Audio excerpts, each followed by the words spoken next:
नमस्कार दोस्तों, मैं आर के मीणा आपके अपने YouTube channel RKM take info पर एक और महत्वपूर्ण जानकारी में आप सभी साथियों का तहे दिल से हार्दिक स्वागत करता हूं। दोस्तों, इस वीडियो में बात करने वाले दिव्यांगजन अभ्यर्थियों के संबंध में। साथियों, दिव्यांगजन अभ्यर्थियों को दिव्यांगता प्रमाण पत्र के लिए राजस्थान सरकार द्वारा साथियों सभी संभाग मुख्यालयों पर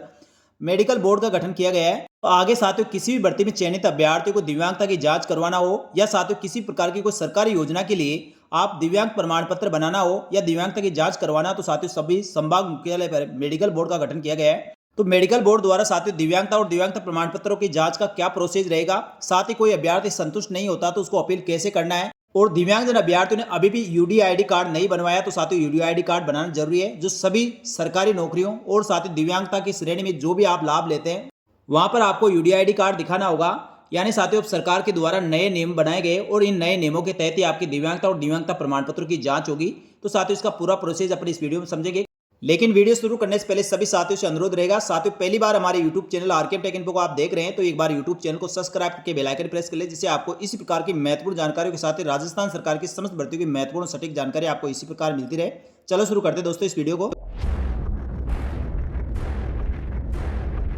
साथियों राजस्थान सरकार कार्मिक विभाग के द्वारा 15 जुलाई 2026 को एक नोटिफिकेशन जारी किया गया था, जिसमें साथियों राजस्थान के समस्त अतिरिक्त मुख्य सचिव, प्रमुख शासन सचिव और शासन सचिव, साथ ही समस्त विभागाध्यक्ष, संभागीय आयुक्त और जिला कलेक्टर को लेटर जारी किया गया है। इसमें दिव्यांगजन अभ्यर्थियों के दिव्यांगता प्रमाण पत्रों की जांच के संबंध में विशेष दिशा निर्देश जारी किए गए, नए नियमों के बारे में बताया गया है। साथ ही दिव्यांगजन प्रमाण पत्र के संबंध में चिकित्सा एवं स्वास्थ्य विभाग, चिकित्सा शिक्षा विभाग और सामाजिक न्याय अधिकारिता विभाग के साथ ही कार्मिक विभाग द्वारा समय समय पर दिशा निर्देश जारी किए जाते हैं। उसी का अनुपालना में साथियों नए दिशा निर्देश और नए नियम जारी किए गए हैं, जिसका सीधा सीधा फायदा दिव्यांगजन अभ्यर्थियों को मिलने वाला है। माननीय उच्च न्यायालय जयपुर द्वारा जो एसबी सिविल रेट पिटीशन 60/21/2026 अमन बनाम राज्य और अन्य दिनांक जो 30/4/2026 को दिए गए अंतिम निर्णय के अनुसार आदेश की पालना के संबंध में दिव्यांगजन प्रमाण पत्रों में आ रही दिव्यांगता हेतु समुचित निर्णय के क्रम में निम्नलिखित दिशा निर्देश जारी किए गए हैं।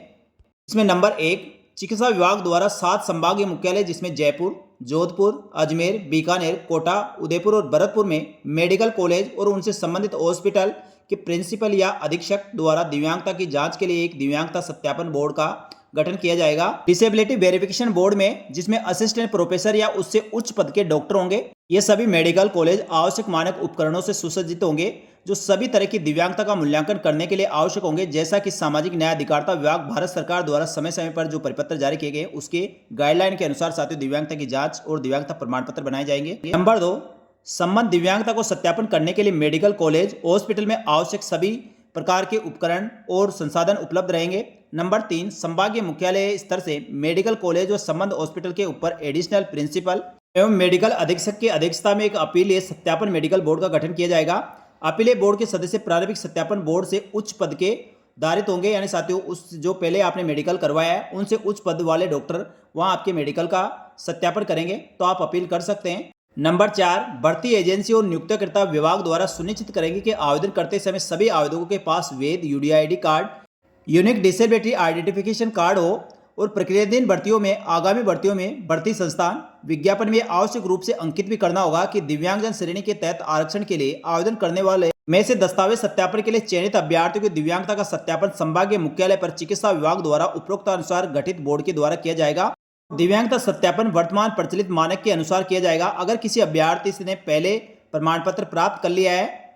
तो भी उस अभ्यर्थी की पात्रता का निर्धारण वर्तमान में प्रचलित मानकों के अनुसार जांच के बाद गठित बोर्ड द्वारा जारी प्रमाण पत्र के आधार पर किया जाएगा। यानी साथियों आगे जो भी भर्तियां आयोजित होने वाली है उन सभी भर्तियों में जो भी दिव्यांगजन अभ्यर्थी दस्तावेज सत्यापन और दिव्यांगता की जांच हेतु पात्र होंगे उन सभी अभ्यर्थियों की दिव्यांगता की जांच और पात्रता की जांच सभी संभाग मुख्यालय पर गठित मेडिकल बोर्ड के समक्ष होंगे और सभी दिव्यांगजन अभ्यर्थियों के पास यूडीआईडी कार्ड होना जरूरी है। साथ ही दोस्तों जो भी भर्ती विज्ञापन निकलेंगे उनमें स्पष्ट रूप से चाहे भर्ती राजस्थान लोक सेवा आयोग की और राजस्थान कर्मचारी चयन बोर्ड की अन्य विभाग की, उसमें स्पष्ट रूप से अंकित करना होगा। दिव्यांगता का सत्यापन संभागीय मुख्यालय पर चिकित्सा विभाग द्वारा गठित बोर्ड के समक्ष किया जाएगा, तो साथियों स्पष्ट रूप से सभी भर्ती विज्ञापनों में अंकित भी करना होगा। और अगर कोई भी दिव्यांगजन अभ्यर्थी संभागीय मुख्यालय पर स्थिर गठित मेडिकल बोर्ड के समक्ष आप दिव्यांगता की जांच करवाते हैं और आप उससे संतुष्ट नहीं है और आप असंतुष्ट है, तो साथियों आपको चिकित्सा विभाग द्वारा संभागीय मुख्यालय पर गठित अपीलीय बोर्ड होगा जहां पर आप अपील कर सकते हैं और अपनी दिव्यांगता की जांच पुनः करवा सकते हैं। वहां पर साथियों जो पूर्व में आपके मेडिकल बोर्ड से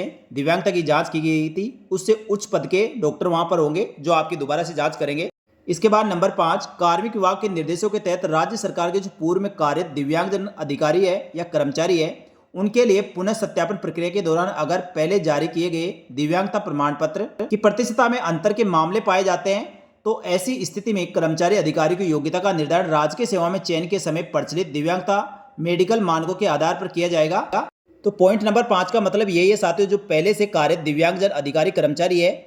उनकी दिव्यांगता की जांच और दिव्यांगता प्रमाण पत्र की प्रतिशतता में कई अंतर आता है तो साथियों उस समय क्या नियम थे, उस नियमों के तहत उनकी दोबारा से दिव्यांगता की जांच की जाएगी और कर्मचारी उससे संतुष्ट नहीं होता तो वह भी अपील कर सकता है। अगर कोई भी कर्मचारी दिव्यांगता की पुनः जांच से असंतुष्ट है तो ऐसे कार्मिकों को चिकित्सा विभाग संभाग स्तर पर बनाए गए अपीलीय मेडिकल बोर्ड के समक्ष आप अपील कर सकते हैं और दोबारा से दिव्यांगता की जांच और दिव्यांग प्रमाण पत्र की जांच करवा सकते हैं। तो साथियों उपरोक्त अनुसार चिकित्सा शिक्षा और चिकित्सा स्वास्थ्य एवं परिवार कल्याण विभाग द्वारा संभागीय मुख्यालय पर चिकित्सा महाविद्यालय में दिव्यांगजन सत्यापन बोर्ड डिसेबिलिटी वेरिफिकेशन बोर्ड का गठन किया जाएगा, साथ ही अपीलीय बोर्ड का गठन किया जाएगा। चिकित्सा शिक्षा व चिकित्सा स्वास्थ्य परिवार कल्याण विभाग द्वारा अधिक स्पष्टता के लिए आवश्यक दिशा निर्देश साथियों अलग से जारी किए जाएंगे।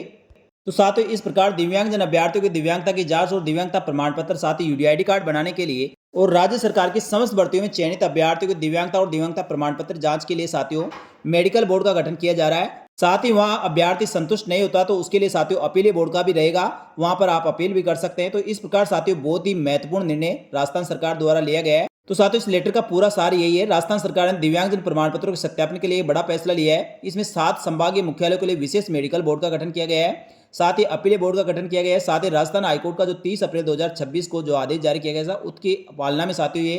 दिशा निर्देश जारी किए गए और सभी भर्ती के अभ्यर्थी को यूडीआईडी कार्ड बनाना अनिवार्य है। तो सभी अपना यूडीआईडी कार्ड बना ले और हर भर्ती विज्ञापन में साफ साफ उल्लेख करना होगा कि चयनित दिव्यांगजन अभ्यर्थियों का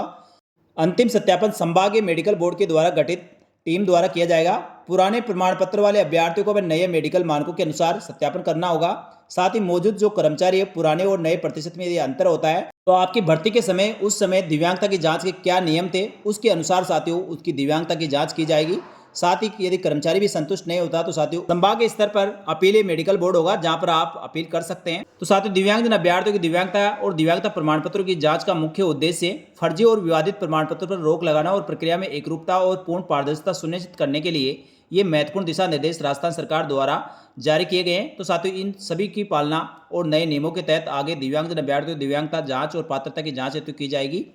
लेकिन साथियों इन दिशा निर्देशों के साथ ही एक और पॉइंट जोड़ दिया जाता तो बहुत अच्छा होता कि जो दिव्यांगजन अभ्यर्थियों के लिए बहुत ही महत्वपूर्ण होता, क्योंकि साथियों एक भर्ती में दिव्यांगजन अभ्यर्थी दिव्यांगता और दिव्यांगता प्रमाण पत्रों की जांच करवाता है, उसके अगले महीने कोई उनकी दूसरी भर्ती में दिव्यांगता और दिव्यांगता प्रमाण पत्रों की जांच हेतु यदि पात्र होता है तो उसकी दोबारा से जांच की जाती है, जिसमें अभ्यर्थियों को तो साथियों परेशानी होती है। साथ ही दोस्तों सरकार के भी काफ़ी रिसोर्स इसमें खर्च होते हैं, डॉक्टरों के साथियों समय बर्बाद होता है। तो साथियों इसके लिए इसमें साथियों एक पॉइंट और जोड़ना चाहिए था, जिसमें दिव्यांगजन अभ्यर्थियों को एक बार दिव्यांगता और दिव्यांगता प्रमाण पत्र की जांच हो चुकी है उनको 1 साल तक वैलिड माना जाए। यदि साथियों 1 साल उसकी वैलिडिटी खत्म हो जाती है उसके पश्चात यदि कोई भर्ती में उनका नंबर आता है तो दोबारा से उनकी दिव्यांगता और दिव्यांगता की जांच करवाई जाए तो साथियों बहुत अच्छा होता।